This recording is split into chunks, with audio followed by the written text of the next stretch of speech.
22वें पारे का खुलासा तफसीर पेश किया जा रहा है। इस पारे के आगाज़ से चंद आयात क़बल नबी करीम सल्लल्लाहु अलैहि वसल्लम की बीवियों को ख़िताब किया गया। आगाज़ में तंगी थी, फाक़े थे, बाद में अल्लाह ताला ने फरावानी अता कर दी। जब फरावानी मिली तो उसके असरात नज़र आने लगे तो नबी करीम सल्लल्लाहु अलैहि वसल्लम की अज़वाज ने भी आपको घेर लिया और दरख्वास्त की कि हमारे लिए भी पहले से कुछ बेहतर अखराजात और इसी तरह हमारी ज़रूरियात का ख्याल रखा जाए। नबी करीम सल्लल्लाहु अलैहि वसल्लम सादा ज़िंदगी को पसंद फरमाते थे, ऐशो इशरत इसको अच्छा नहीं समझते थे।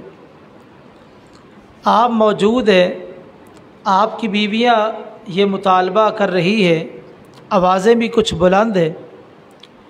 जनाब अबू बकर रज़ी अल्लाह ताला अन्हु आए, इजाज़त मांगी, करीब बैठ गए। थोड़ी देर के बाद उमर रज़ी अल्लाह ताला अन्हु आए।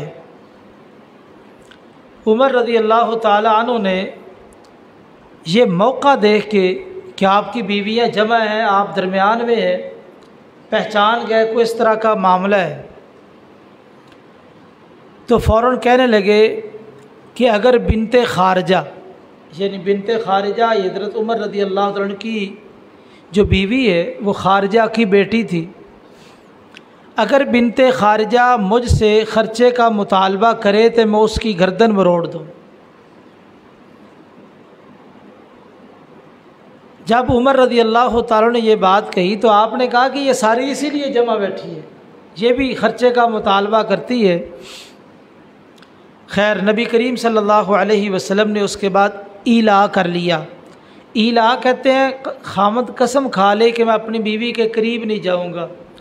1 महीना, 2 महीने, 3, 4 महीने तक रुखसत है। अगर 4 महीनों के बाद भी खामद रुजू ना करे तो औरत को इख्तियार है कि वो अदालत में रुजू करेगी, या वो अपनी बीवी बना के रखे या उसको अच्छे तरीके से रुखसत कर दे। आपने 1 महीने के लिए ईला किया। जब महीना मुकम्मल हुआ तो उस वक़्त ये आयात नाज़िल हुई, या अय्युहन नबी कुल अज़वाजिका इन कुन्तुन्ना तुरिदनल हयात दुनिया व ज़ीनतहा। आप तशरीफ़ लाए सबसे पहले अम्मा जी आयशा रज़ी अल्लाह ताला अन्हा के घर में, तो आपने कहा आयशा मैं तो इसे एक बात करना चाहता हूँ, अपने माँ बाप से मशवरा करके इसका जवाब देना, जल्दी ना करना।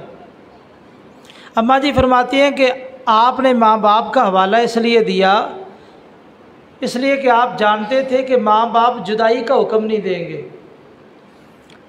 तो फरमाया कि ये हुक्म है कि अगर तुम्हें दुनिया का माल चाहिए, ऐशो इशरत चाहिए, तो मैं तुम्हें दुनिया का माल दे देता हूँ और तुम्हें अच्छे तरीके से रुखसत कर देता हूँ। अगर जिस तरह सूरत हाल चल रही है, कभी मिल गया कभी ना मिला, इस तरह का सिलसिला, ये पसंद है, अल्लाह और उसका रसूल और आखिरत का घर पसंद है, तो फिर इस तरह की ज़िंदगी बसर कर लो। अगर रहना है तो जो सिलसिला चल रहा है यही सिलसिला चलेगा। अम्मा जी फ़ौरन कहती हैं कि मैं अल्लाह और उसके रसूल और आखिरत के घर को पसंद करती हूँ, मुझे ये सब कुछ मंजूर है, नबी करीम सल्लल्लाहु अलैहि वसल्लम की सोबत में रहना मुझे ज़्यादा अच्छा लगता है दुनिया के ऐशो इशरत से। साथ एक बात कही, मैंने जो आपको जवाब दिया है ना, आपने किसी और बीवी को नहीं बताना। ये इंसान की फितरत है। सौकनों के मसाइल कुछ मज़ीद भी है कि शायद कोई बीवी ये कह दे कि मैं दुनिया को पसंद करती हूँ, तो शायद चलो एक बारी तो कम हो, लेकिन तमाम बीवियों ने नबी करीम सल्लल्लाहु अलैहि वसल्लम ने जब उनके सामने ये मामला पेश किया, सब ने अल्लाह और उसके रसूल और आखिरत को पसंद किया। एक बीवी भी दुनिया को चाहने वाली न थी। अल्लाह ताला को इनका ये अमल इतना पसंद आया, नबी पाक की बीवियों का, अल्लाह ताला ने हुक्म दिया, ला यहिल्लु लकन निसाउ मिन बाद वला अन तबद्दल बिहिन्न मिन अज़वाजिन वलौ आजबक हुस्नुहुन्ना। उम्मती के लिए इख्तियार है कि वो बीवी रख ले, छोड़ दे, उम्मती को इख्तियार है। नबी पाक को हुक्म दे दिया गया कि आप इन बीवियों में से किसी को बदल नहीं सकते। क्यों? इस मौके पर इन्होंने जो किरदार पेश किया है कि अल्लाह और उसके रसूल और आखिरत को पसंद किया है। अल्लाह को इनकी अदा इतनी पसंद आई, नबी को हुक्म दिया कि तुम इन बीवियों में से किसी को बदल नहीं सकते, तलाक नहीं दे सकते। आप अंदाज़ा लगाइए कि जो इंसान अल्लाह की रज़ा पर राज़ी हो जाए, अल्लाह ताला उसको फिर इनाम अता करते हैं। आगे अल्लाह ताला ने औरतों के लिए बिलखुसूस कुछ चीज़ें बयान की है। फरमाया इनित्तक़ैतुन्ना, अगर तुम्हारे अंदर तकवा मौजूद है, अल्लाह का डर मौजूद है, तो फिर ये काम करो। औरतों के लिए बिलखुसूस ये अहकाम कि अगर उनमें अल्लाह का डर मौजूद है, पहली बात फ़ला तख़ज़अन बिलक़ौल फ़यतमअल्लज़ी फ़ी क़ल्बिही मरज़ वक़ुल्न क़ौलन मअरूफ़ा। पहली बात यह है, गैर महरम मर्द के साथ गुफ्तगू करने की ज़रूरत पेश आ जाए, बक़द्रे ज़रूरत बात करो, जितनी ज़रूरत है उतनी बात करो। दूसरी बात में रूखापन हो, थोड़ा सा ना रूखापन होना चाहिए, मिठास नहीं होनी चाहिए कि मरीज़ दिल वाला महसूस करे कि मेरा दाव चल सकता है, थोड़ा सा रूखापन हो। तीसरी बात बद अखलाकी वाली ना हो, बद खुल्की वाली बात ना हो, बात सही हो और अंदाज भी सही हो, लेकिन हल्का सा रूखापन हो ताकि मरीज़ दिल, उसके दिल के अंदर कोई ख़राबी पैदा ना हो। तो ये तरीक़ाकार है, किसी गैर मर्द के साथ बात करने की ज़रूरत पेश आ जाए तो इन चीज़ों को मलूज़े ख़ातर रखा जाए। वक़ुल्न क़ौलन मअरूफ़ा, और जब भी बात करो अच्छी बात करो, आम हालत में और बिलखुसूस गैर महरम मर्द के साथ भी बात मारूफ़ करनी है, गाली गलोच लान तान ये नहीं, बात मारूफ़ करनी है, अच्छी करनी है, लेकिन गैर के साथ बात करनी है, थोड़ा सा रूखापन हो ताकि शर का पहलू गालिब ना हो और शर वो मगलूब ही रहे। आगे फरमाया वक़र्न फ़ी बुयूतिकुन्ना, तुम अपने घरों में टिकी रहो, अपने घरों में टिकी रहो। वला तबर्रजना तबर्रुजल जाहिलियतिल ऊला, और जाहिलियत की औरतों की तरह अपनी ज़ेबो ज़ीनत को ज़ाहिर ना करो। तबर्रुज बुरज से है, बुरज सतून को कहते हैं, ये सतून नुमाया है। तो हर वो तरीक़ा जो औरत को नुमाया कर दे, जो औरत को नुमाया कर दे, वो तबर्रुज है। मसलन बारीक लिबास पहनना, ये भी औरत को नुमाया कर देता है। चुस्त लिबास पहनना, ये भी औरत को नुमाया कर देता है। नंगे मुंह चलना, ये भी औरत को नुमाया कर देता है। यानी जो भी सूरत है जो औरत को नुमाया कर दे, बेहयाई और फाशी के पहलू निकले, वो सारी चीज़ों को इसके अंदर बंद कर दिया गया। यानी ये लफ्ज़ ला के बेहयाई और फाशी के दरवाज़े को बंद कर दिया। कुछ मुअतरिज़ीन इतराज़ करते हैं, कहते हैं कि ये पर्दा तो एक कैद है, जिस तरह आपने किसी को कैदी बना दिया तो औरतों को भी आपने कैदी बना दी है, इसलिए पर्दा नहीं होना चाहिए। दूसरी बात, पर्दा सेहत के लिए नुकसानदेह है। औरत को बाहर जाना चाहिए, पार्कों में घूमना फिरना चाहिए, ज़ाहिर बात सेहतमंद होगी, तो इसलिए सेहत के मुनाफी चीज़ है। एक एतराज़ ये भी है। और तीसरी बात, पर्दा तरक्की में रुकावट है, और पर्दा करेगी तरक्की नहीं कर सकती। ये तीन एतराज़ आम तौर पे हमारे मुआशरे में पेश किए जाते हैं। तो पहला एतराज़ कि पर्दा कैद है, ये एतराज़ करने वाले ने कुरान मजीद को पढ़ा नहीं है, सिर्फ सुनने सुनाने की हद तक है। अगर कुरान मजीद में गौर किया होता तो कभी ये एतराज़ ना करता। कुरान मजीद ने कहा वक़र्न फ़ी बुयूतिकुन्ना वला तबर्रजना तबर्रुजल जाहिलियतिल ऊला, तुम घरों में टिकी रहो, अगर बक़द्रे ज़रूरत बाहर निकलना है तो ज़ेबो ज़ीनत को ज़ाहिर नहीं करना।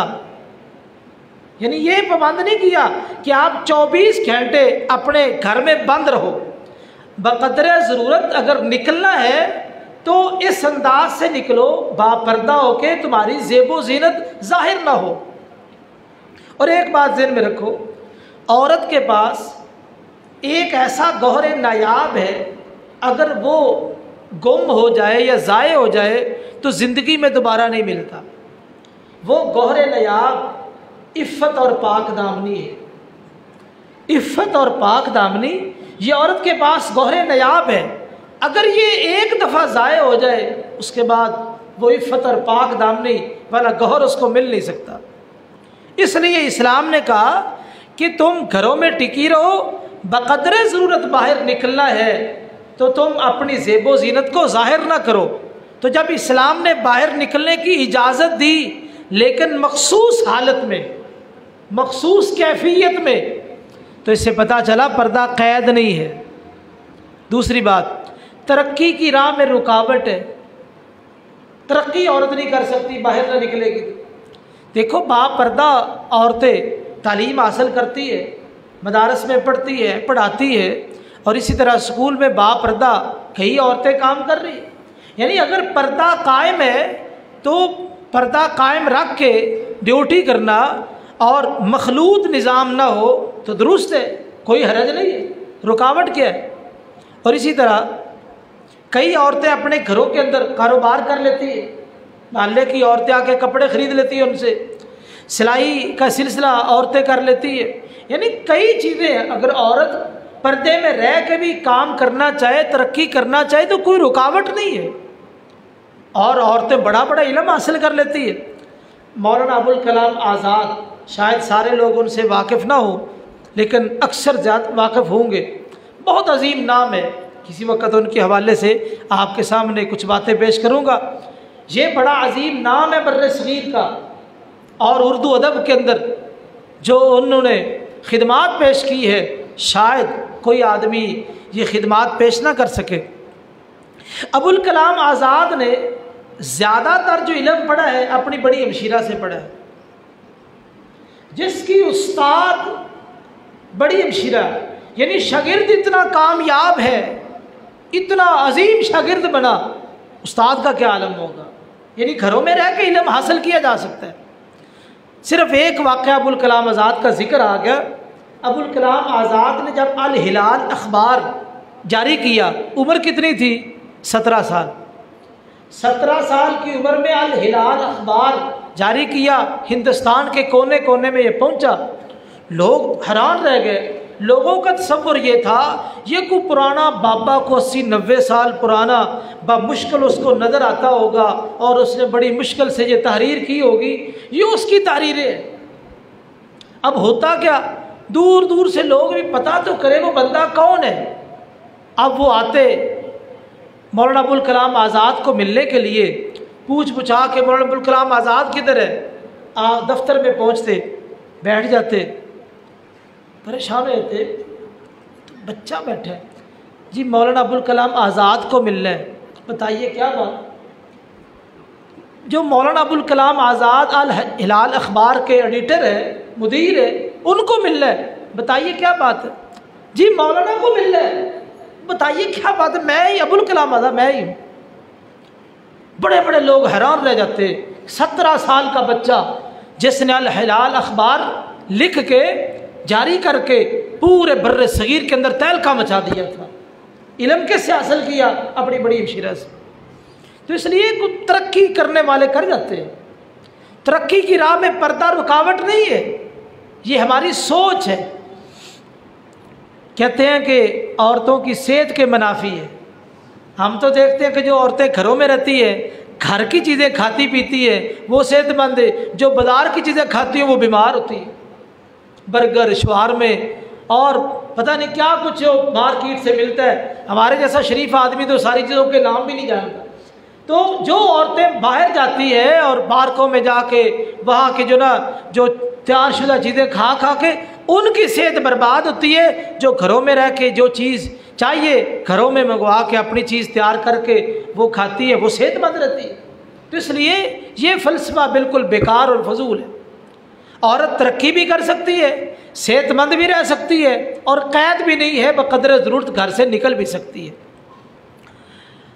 फरमाया अक़ीमुस्सलाह, नमाज कायम करो औरतों के लिए बिलखुसूस, घरों में रह के नमाज कायम करो। व आतीनज़्ज़का, अगर माल तो ज़कात भी अदा करो। व अतिअल्लाह व रसूला, और अल्लाह और उसके रसूल की इताअत करो। औरत के 3 काम हैं, औरत के 3 काम हैं। नंबर 1 अल्लाह और उसके रसूल की फरमाबरदारी, नंबर 2 शौहर की खिदमत, और नंबर 3 बच्चों की तरबियत। 3 काम हैं औरत के। वातिअल्लाह व रसूला के ज़िमन में ये 3 चीज़ें बयान की गई है कि अल्लाह और उसके रसूल की फरमाबरदार बन के रहे, खामद की इताअत करे और बच्चों की सही तरबियत करे। जो औरत अपने ये 3 काम करती है उसके लिए फजीलत है। एक हदीस में रसूलुल्लाह सल्लल्लाहु अलैहि वसल्लम ने फरमाया, जो औरत 5 नमाज़ें पढ़े, रमज़ान के रोज़े रखे और अपने वजूद की हिफाजत करे, खामद की इताअत करे, वो जन्नत के जिस दरवाज़े से चाहती है दाखिल हो जाए। यानी कितनी फजीलत है। तो इसलिए औरत के 3 काम हैं, औरतों को अपने काम संभालने चाहिए। वातिअल्लाह व रसूला, अल्लाह और उसके रसूल की इताअत करे। आगे वज़्कुरना मा युतला फ़ी बुयूतिकुन्ना मिन आयातिल्लाहि वल हिकमा, औरतें घरों में क्या करें, फजूल ना बैठी रहे और टीवी में ना बैठी रहे, बल्कि वज़्कुरना मा युतला फ़ी बुयूतिकुन्ना मिन आयातिल्लाहि वल हिकमा, कुरान मजीद और अहादीस का मुताला, पढ़ने पढ़ाने का सिलसिला जारी रखें। ये सिलसिला घरों में जारी रहना चाहिए। फरमाया वज़्कुरना, याद करें कुरान के साथ ताल्लुक़।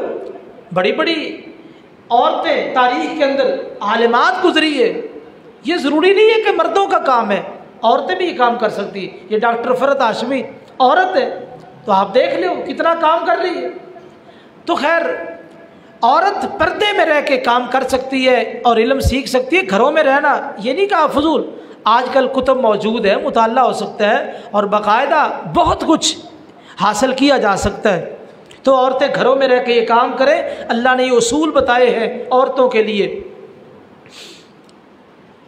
आगे उम्मे अम्मारा एक बीबी थी, कहा हुजूर कुरान मजीद में जब भी जिक्र आता है मर्दों का ही आता है, बीवियों का जिक्र ही नहीं आता। तो अल्लाह ने आयत नाज़िल कर दी, इन्नल मुस्लिमीना वल मुस्लिमात वल मुमिनीना वल मुमिनात, जहाँ मर्दों की खूबियाँ बयान की साथ बीवियों की भी खूबियाँ बयान कर दी। आगे एक बात जिक्र की, दुनिया के हर काम में ऑप्शन होता है, ये कर लो या ये कर लो। एक ऐसा काम है जिसमें ऑप्शन कोई नहीं है। वमा कान लिमुमिनिन वला मुमिना इज़ा क़ज़ल्लाहु व रसूलुहु अमरा अन यकून लहुमुल खियरतु मिन अमरिहिम, अल्लाह और उसके रसूल का फैसला आ जाए तो वहाँ कोई ऑप्शन नहीं है, सिर्फ मानना है, इताअत करनी है, दूसरा पहलू कोई नहीं है। अगर नहीं करोगे गुमराह हो जाओगे, करोगे फरमाबरदारी करोगे तो कामयाब हो जाओगे। बस 2 ही बातें। आगे ये बात जिक्र की जा रही नबी करीम सल्लल्लाहु अलैहि वसल्लम के हवाले से। दुनिया में शादियां तो बड़ी होती हैं, एक ऐसी शादी हुई कि निकाह आसमान पे हुआ है, निकाह आसमान पे हुआ। जनाब ज़ैद ने जब अपनी बीवी को तलाक दे दी तो रस्म बात थी कि मुतबन्ना बेटे की बीवी के साथ निकाह नहीं हो सकता था। तो अल्लाह ताला ने इस मसले रस्म बद को ख़त्म कर दिया और ख़त्म करने के लिए अल्लाह ने आसमान से सैयदा ज़ैनब का निकाह कर दिया।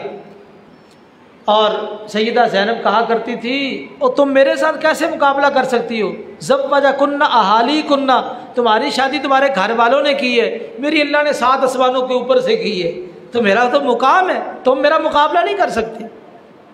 आगे का अल्लज़ीना युबल्लिगून रिसालातिल्लाह, निकाह के ज़िक्र के बाद इसका ज़िक्र किया तबलीग का। कहा कि ये ना हो कि तुम बीवियों के चक्कर में लगे रहो, शादियों के चक्कर में लगे रहो, तबलीग का काम ना करो। नहीं, तबलीग के लिए वक़्त ज़रूर निकालो। दीन के सीखना, सिखाना, लोगों की इस्लाह, तरबियत, इसके लिए वक़्त ज़रूर निकालना है।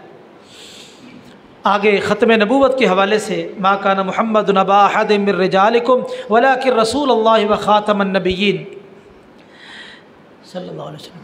तो ख़ातम का आम तौर पे तर्जमा किया जाता है मोर, हाँ मोर लगाने वाले। तो ख़ातम का जो असल तर्जमा होता है ना, असल तर्जमा होता है आखिर, यानी आखिरी। और आखिरी किसे कहते हैं कि आपने कुछ चीज़, कोई आइटम तैयार की है, पैकिंग कर दी, बोतल के अंदर कुछ चीज़ बंद कर दी, ऊपर ढकना लगा दिया, ऊपर आप सील लगा देते, सील लगाते, सील को असल में ख़ातम कहते हैं। यानी नबूवत का जो महल था, हदीस में आता है आपने फरमाया कि अल्लाह ने एक महल तैयार किया, पूरा महल हो चुका है, एक ईंट की जगह बाकी है। आप फरमाते मैंने आके वो ईंट की जगह मुकम्मल कर दी है, यानी वो अब महल मुकम्मल हो चुका है, नया नबी नहीं आ सकता। आगे फरमाया इन्ना अरसलना का शाहिदन, हमने आपको शाहिद बनाया है। शाहिद आम तौर पे लोग कहते हैं हाज़िर नाज़िर, हालांकि इसका ये तर्जुमा नहीं है। शाहिद का माना होता है कि शाहिदु अल्लज़ी युबय्यिनु मा अलिमहु, जो उसको मालूम है उसको बयान करे। शाहिद किसे कहते हैं? जो उसको बात मालूम है उसको बयान करने वाला, यानी आपको जो कुरान हदीस की बात बताई गई आपने आगे बयान कर दी, शाहिद का माना ये होता है। आगे फरमाया बसिराजम मुनीरा, रोशन चिराग, सिराजम मुनीरा, रोशन चिराग नबी को बनाया है। किसी चौक में खड़े हो जाए, हर तरफ से गाड़ियां आ रही हैं, अब वहाँ अब तो इशारे हैं, पहले पुलिस वाले खड़े होते थे, इधर इशारा किया आप चलो बे, इनको रोक दिया आप आ जाए, या लाइट ना हो तो आजकल भी सिस्टम चलता है, यानी वो जो कंट्रोलर खड़ा है वो बताता है अब आप आ जाए, आप रुक जाए, ठहर जाए, चल पड़े, यानी उसके इशारे पे ये गाड़ियों वाले चल रहे हैं।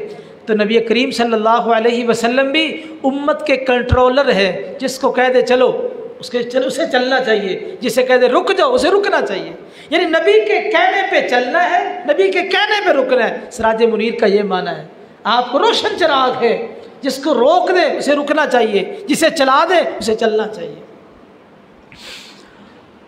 आगे ये बात जिक्र की जा रही है, कोई बंदा आपकी दावत पका दे, इफ्तारी पकाई दे, खाने की दावत दे दे, तो इसके आदाब बताए गए। ये नहीं है कि आप पहले चले जाएं, घंटा सर दर्द बन जाए, वो बेचारे घर वाले परेशान जाए, बस तैयारी में लगे।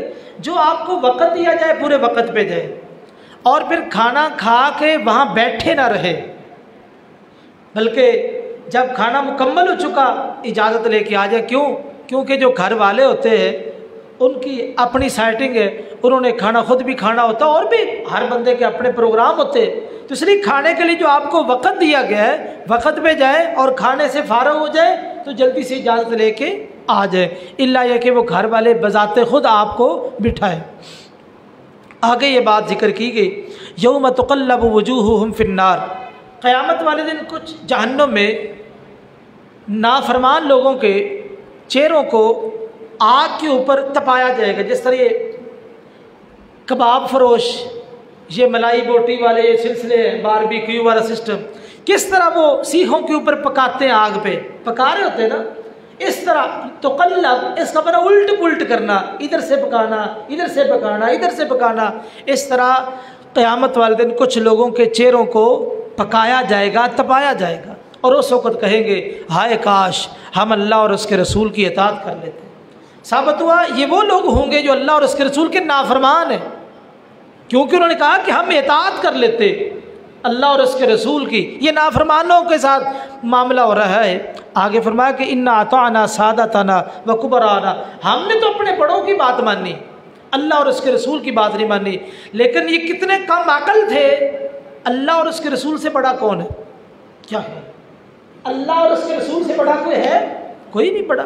तो सबसे बड़े अल्लाह और उसके रसूल, अल्लाह और उसके बाद रसूल का मुकाम। तो बड़ों जो सबसे बड़े हैं उनकी बात मानो, लेकिन इन्होंने जो छोटे थे उनके मुकाबले में उन छोटों को बड़ा बना लिया। तो इस पे एक तबसरा है।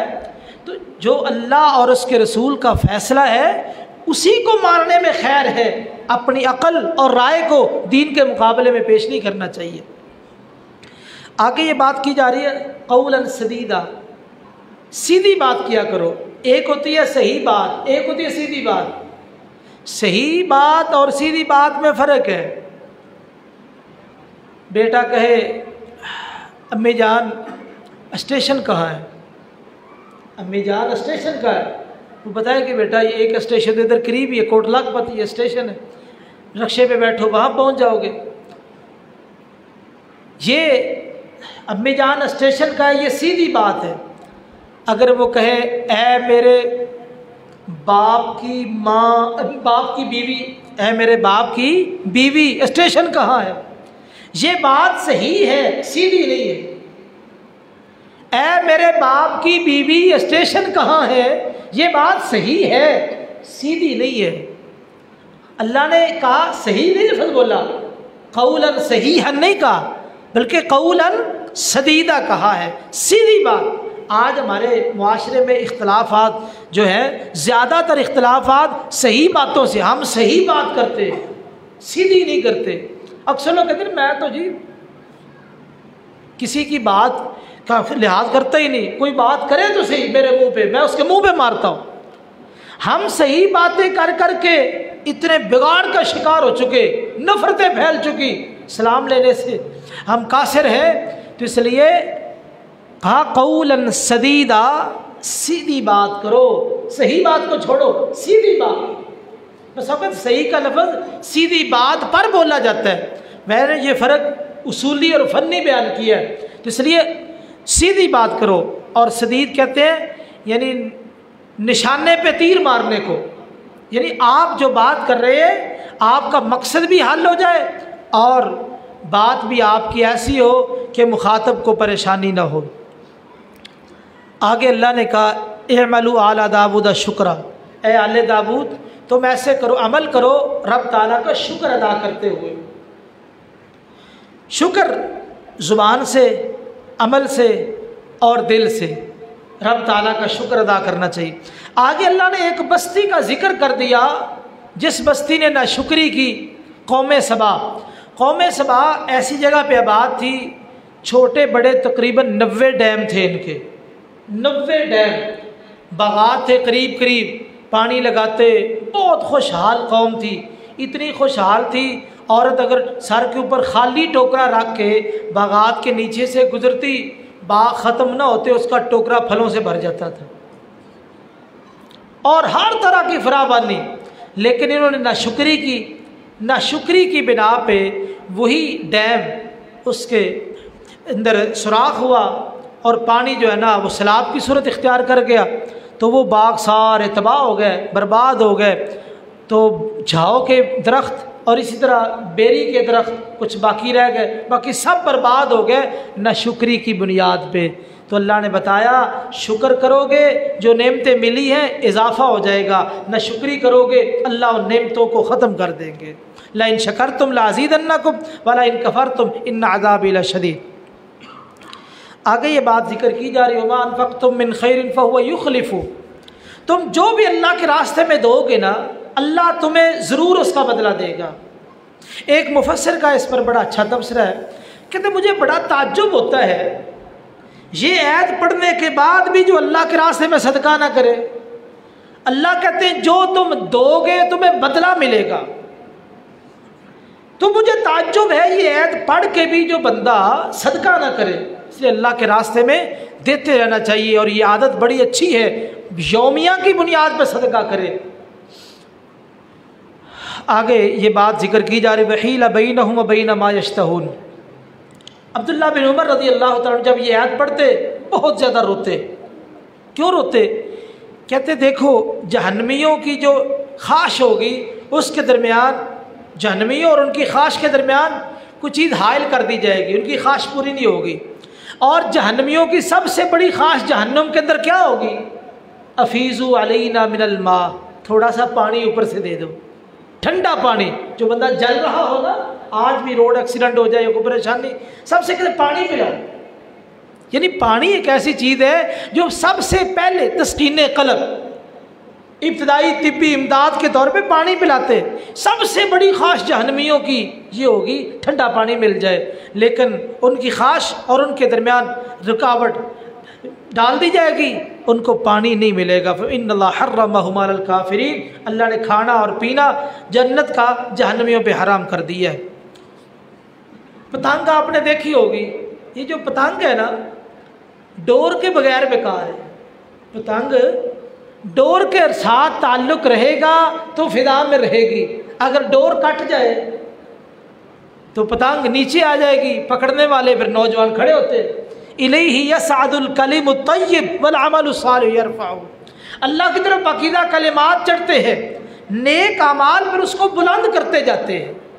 पाकीज़ा कलिमात को नेक अमाल बुलंद करते। देखो पाकीज़ा कलिमात के साथ नेक अमाल ना हो तो जिस तरह पतंग बगैर डोर के फिजा में नहीं रह सकती, इसी तरह नेक अमाल के बगैर पाकीज़ा कलिमात ऊपर नहीं चढ़ सकते। आगे ये बात जिक्र की गई, अगर तुम्हें पेशकश की जाए कि तुम मालदार बनना चाहते हो कोई फ़कीर, तो हर बंदा कहेगा मालदार बनना चाहते हो, लेकिन एक ऐसा फ़क्र है कि मोमिन उसको पसंद करता है। या अय्युहन्नास अंतुमुल फुक़राउ इलल्लाह, ऐ लोगो तुम अल्लाह के दर के फ़कीर हो। मोमिन अल्लाह के दर का फ़कीर बनना पसंद करता है। आगे एक बात जिक्र की जा रही है, बहुत कीमती बात है। अल्लाह फरमाते हैं कि हमने इस किताब का वारिस 3 किस्म के लोगों को बनाया, बाज़ ज़ालिम है, बाज़ म्याना रवी इख्तियार करने वाले, और बाज़ नेकियों में सबकत करने वाले। 3 किस्म के लोग हैं। सबकत करने वाले से मुराद जो बहुत ज़्यादा नेक है, मुक्तसिद म्याना रवी इख्तियार करने वाले जो गुनाह भी कर लेते हैं लेकिन नेक अमल भी करते हैं, नेक अमल उनके गालिब है। और ज़ालिम, उनका अक़ीदा तो ठीक है, कुरान हदीस को मानते हैं, लेकिन गुनाह ज़्यादा है, नेक अमाल बहुत थोड़े हैं। ये 3 ग्रोहों का जिक्र किया, हमने इन तीनों को किताब का वारिस बनाया।